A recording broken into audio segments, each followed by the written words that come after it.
السلام عليكم ورحمة الله وبركاته. معاكم أحمد حسن وفيديو جديد من قناة أهلاوي للأبد. مش عارف النادي الأهلي لغاية دلوقتي مستني إيه بصراحة. النادي الأهلي محتاج مهاجم قوي بشدة، بجد والله مش هزار. أول مرة أحس في آخر ماتشات للنادي الأهلي إن إحنا ما عندناش مهاجم. محمد شريف في حاجة غلط، بقاله فترة كبيرة، بقاله أكتر من سنة مش مظبوط خالص. مش هو ده محمد شريف اللي لعب معانا وكان هداف الدوري السنة اللي قبل اللي فاتت. شادي حسين جاي من سيراميكا كليوباترا، الراجل هداف وكده، بس ما شفناش لغايه دلوقتي حاجه. يعني مش عارف، كولر مش معتمد عليه اساسي، بيلعبوا ماتشات من البدايه وماتشات ينزلوا الشوط التاني، مش معتمد عليه. مع ان انا كنت شايفه هجام بصراحه، يعني شادي من الناس اللي كنت شايفها مكسب للنادي الاهلي، بس لغايه دلوقتي ما شفناش حاجه. حسام حسن الراجل خرج اعاره، وفي اول ماتش ليه مع سموحه جاب جونين بعد فشل رهيب في النادي الاهلي. مش قادر اقول اتظلم، لان 3 مدربين اتعاقبوا على حسام حسن ومحدش لعبه اساسي. يعني موسيماني ما لعبوش اساسي، وسواريش ما لعبوش اساسي، وكولر ما لعبوش اساسي. مش عارف يعني الراجل يعني في لعيبه بتيجي، بس ما بيكون النادي الاهلي صعب عليها شويه، الضغط الجماهيري الكلام ده ما بتقدرش تتعامل. فممكن يكون حسام حسن من النوعيه دي. آه، مش عارف، جربنا حظنا في مهاجمين الدوري، خلاص يعني ما بلاش. لازم مهاجم سوبر افريقي قوي. بقالنا كتير الدنيا غايبه معانا من ايام اخر، يعني انا شايف اخر واحد جه النادي الاهلي وكان مهاجم محترم كان وليد ازارو، وطبعا كان قبله فلافيو، وكان في لعيبه كتير. احنا دايخين بقالنا فتره، يعني قالوا يعقوبه وخلاص، وفرحنا بالصفقه وهداف فعلا بقاله سنتين عامل شغل حلو جدا في الدوري البرتغالي. فجأة النادي البرتغالي طبعا طلب كتير فيه، خصوصا الأهلي كان عايز إعارة 6 شهور وبعد كده يكمل، يعني في نية بيع في الموضوع.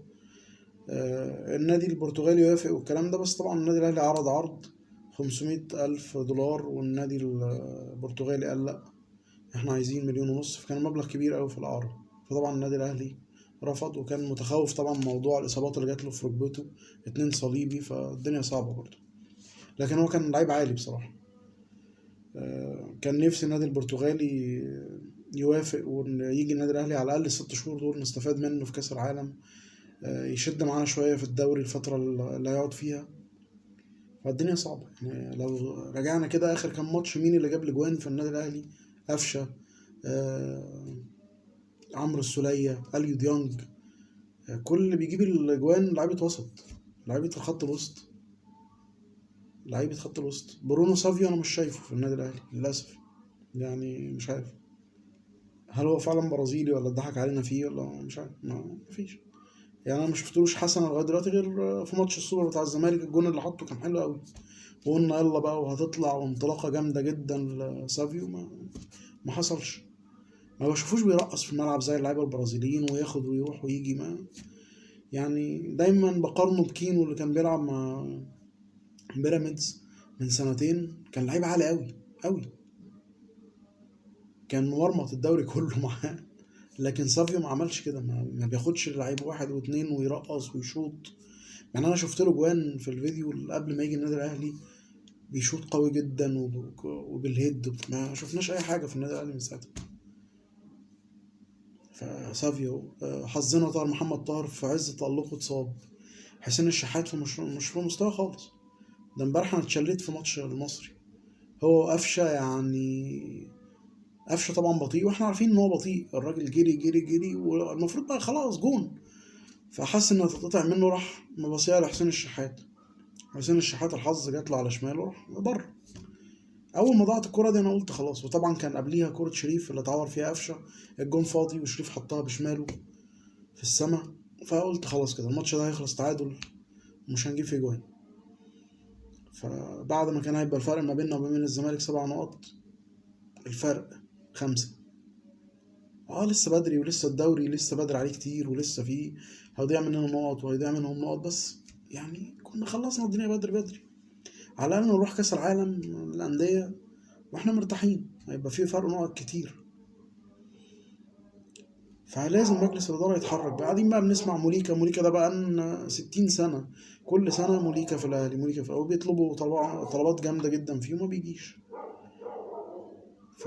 فين المهاجم السوبر يا جماعة؟ الأهلي عمل تدعيمات في يناير، خالد عبد الفتاح الباك اليمين لسه ما شفناهوش، كان بيلعب في سموحة. آه، خدنا طبعا مروان عطية من الاتحاد، صفقة سوبر بصراحة. مروان عطية من الناس اللي أنا شخصيا معجب بيها جدا في خط الوسط، بشوفه عمرو السولية، فإن شاء الله هنستفاد منه كويس جدا. محمد الضاوي طبعا لسه ما شفناهوش برضو، كان بيلعب في النجم الساحلي وبيلعب وينج وبيلعب مهاجم. نتمنى نشوف الفترة الجاية، يعني جرب بقى عم كولر، أصل أنت خلاص يعني نزل بقى الولد الجديد ده ونشوف، يمكن ربنا يعني يفكها على ايديه. يعني نركن شوية محمد شريف وشوف شادي هتعمل معاه ايه وابتدي شوف الدنيا. ماتش امبارح برضو غريبة، لقيت أحمد عبد القادر مش بادئ الماتش، نزل بعد كده قلب الدنيا.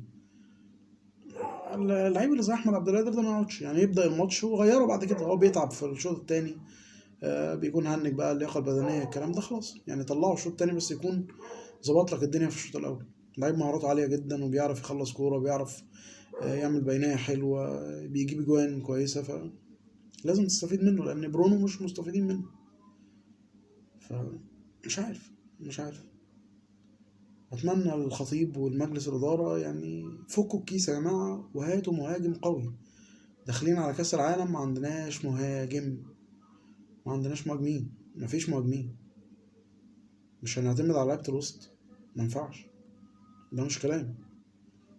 طول عمر النادي الأهلي كان بيبقى فيه مهاجم سوبر، سوبر لازم. يعني حتى اللي موجودين في الدوري كلهم بصراحة، ما يعني الناس كتير قالوا جون إيبوكا، وأنا سمعت خلاص إن هو مضى للزمالك، حلال عليهم، هو مستواه أصلا نزل الفترة اللي فاتت. مش عارف طب ليه، يعني لا طلعنا ياسر ريان مثلا وجبنا شادي طب ما يعني ما كانت العملية هي ايه اللي اختلف؟ يعني ده انا شايف يعني ياسر ريان ما شاء الله عامل شغل كويس مع سيراميكا كليوباترا، مش وحش. ما اظنش كان في الاهلي ما كانش هيبقى اوحش من شادي يعني. انت المفروض بتبدل لعيب بلعيب، يبقى انت جايب لعيب اقوى ودافع فلوس وبتاع، فانت جايب حاجة سوبر يعني. لكن ما شفناش شادي لغاية دلوقتي.